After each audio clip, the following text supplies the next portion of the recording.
Praise the lord.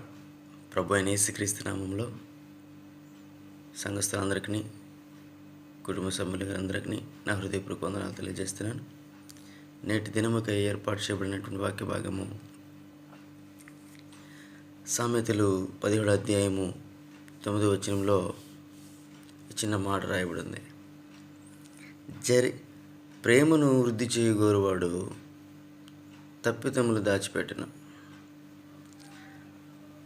జరిగిన సంగతి మాటి మాటికి ఎత్తువాడు మిత్రభేదము పెట్టువాడు. ఈ లోకంలో ప్రేమ బంధాలు అనేవి చాలా గొప్పగా ఏర్పడినటువంటి. దేవుడు మనతో చెప్తున్న మాట ఏంటంటే, ప్రేమ కలిగిన వాళ్ళు ప్రేమించే వారి యొక్క తప్పిదములు దాచిపెడతారంట.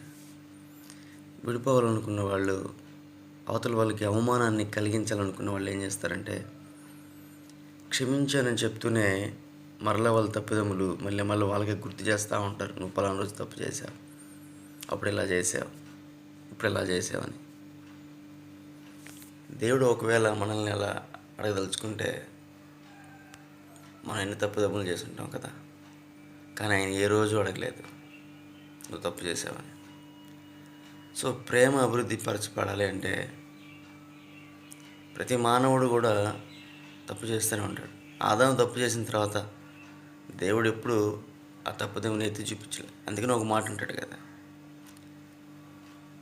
కీర్తనకారుడు రాసినటువంటి 103 గంటలు, మీ తప్పుదమ్ములు తూర్పుకి పడమర ఎంత దూరం ఉందో నేను ఆ విధంగా చేస్తున్నాను, మరలా వాటిని ఎప్పుడు నేను గుర్తు చేసుకుని అంటున్నాడు. మరి మీరెందుకు గుర్తు చేసుకుంటున్నారు? మన స్వభావం అంతే. ఎవరైనా తప్పు చేస్తే మళ్ళీ గుర్తు చేసుకుంటూ ఉంటాం. క్రీస్తు ఒకటే చెప్తున్నాడు,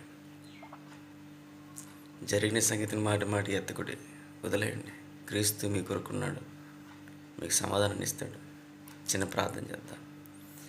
పరిపూర్ణుడా, పరిశుద్ధుడా, ప్రేమగల తండ్రి, ఈ ఉదయకాల సమయంలో మీరు ఇచ్చినటువంటి వాక్యాన్ని బట్టి వందనాలు. మేము కూడా నాయన కొన్నిసార్లు జరిగిన సంగతిని ఎత్తిపట్టి కుటుంబాలను నాశనం చేసుకునేటువంటి స్థితిలో ఉన్నాం. ప్రేమను చల్లారిపోయేటువంటి స్థితిలోకి కారణమైనటువంటి స్థితిలో మేము కూడా ఉన్నాం. అయా, మేము అలాంటి వారం కాకుండా అన్ని విషయాల్లో మీకు ముందుగా నడిచేవారిగా ఉంచి మీకు మంచి బిడ్డలుగా మీ సాక్షులుగా ఉంటామని మనస్ఫూర్తిగా కోరుకుంటూ మాకు ఇచ్చిన బంధాలతో మేము ముందుకు పోతామని యేసుక్రీస్తు నామములో అడిగి పెట్టుకుంటున్నాం తండ్రి. ఆమేన్. Praise lord.